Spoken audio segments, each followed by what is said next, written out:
For the better part of a decade, Korean media has really started to make its way to the whole world. Whether it be K-pop, K-dramas, or Korean films in general, it's safe to say that South Korea has a lot to offer when it comes to mainstream media.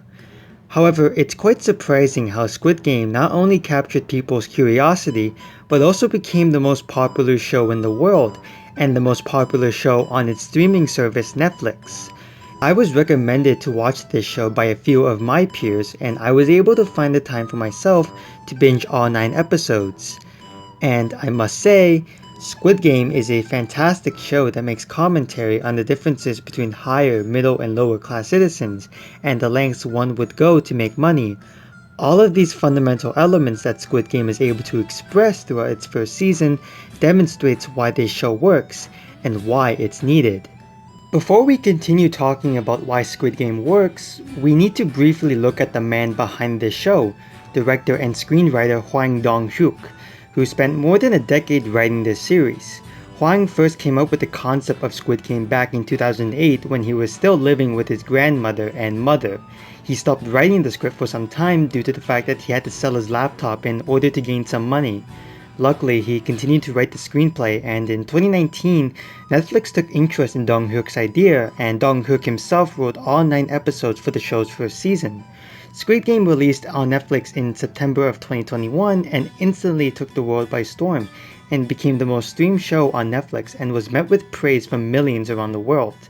Netflix themselves are even stating that this is probably the biggest show that they've possibly ever done, since the streaming service started making original content in 2013 with House of Cards. Dong-hyuk seems like he's not in any rush to finish the screenplay for season 2, given the fact that it took him 13 years to have his screenplay finished and put up on screen. But I'm pretty sure the time that Dong-hyuk needs will inspire him to write an even more captivating second season.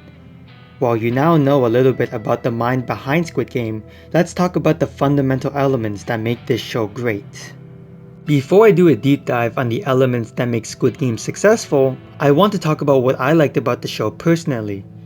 First off, it's fresh. Yes, the idea of last man standing isn't new in film. Examples of this would be the Belko experiment or Saw.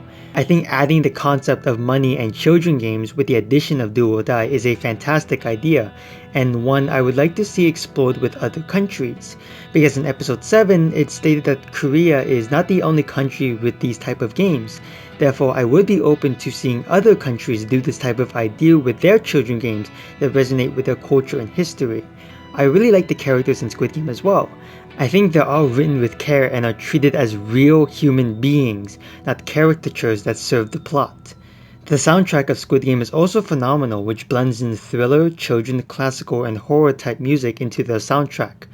The tone is nicely balanced and it doesn't feel too comedic yet too dark, and balances both perfectly, with moments focused towards more humor and moments focused towards more dark. Those are some of the things that I liked in Squid Game that made the show really enjoyable to watch that don't need much of a deep dive on, with the exception of the characters, which I will be bringing up later. So now, let's talk about the fundamental elements of Squid Game. I originally didn't know how to cover this show given the fact that it's one of the more complex shows that I've viewed. Therefore, I would need to find the right words to be able to talk about this show. However, Tough Specialist made his own video essay talking about why he thought the show was overrated and brought up some points that were well thought out. So I guess I'll just work off some of those points in order to explain why it works in Squid Game's favor. By the way, spoiler warning ahead. Seriously, like I've said before, get off this video if you have not seen Squid Game and go watch it, because I'm going to get into spoilers. The pacing in this show I feel works really well, and it doesn't feel too fast nor too slow. The first 2 episodes were a really great way to demonstrate this. Although the pacing is slow, it allows the viewers to understand the characters that we'll be following throughout the games, by taking them out of the game in episode 2 and showing the terrible lives that they live.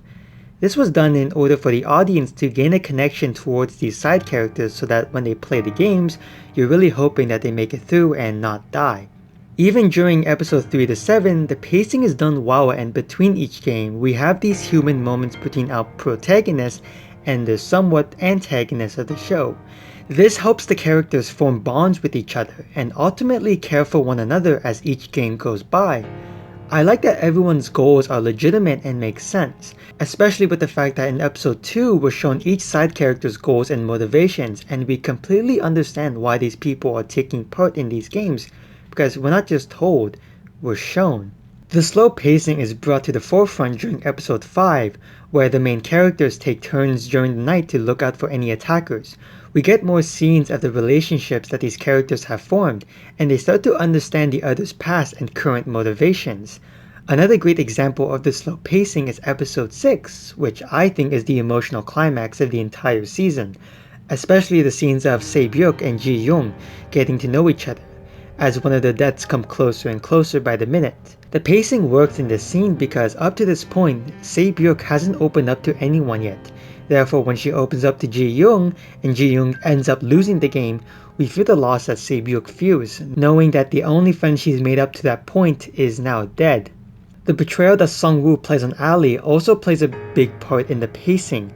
Throughout the episodes, we see Sung-woo taking a real liking to Ali and hoping that him and Ali will make it out of this and get back to their families with the prize money. But as the minutes pass in this episode, we see how desperate Sung-woo is for his life and ends up doing a switch on Ali by giving him rocks instead of marbles, which was one of the most gut-wrenching scenes of the season. The betrayal that Ali feels is also portrayed perfectly by actor Anupam Tripathi as he realizes what Sung-woo has done, as time starts to run out and he dies. This is also a way to show that as the episodes go on, the money starts to become a secondary thing, and now the main purpose of these characters is to survive. Although the pacing can be pretty slow at times, which can be distasteful for many people, I think it plays a big part for when these characters die.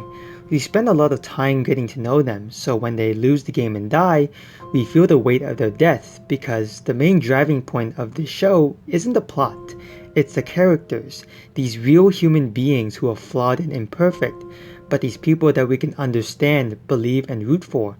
Overall, Squid Game is human and vulnerable.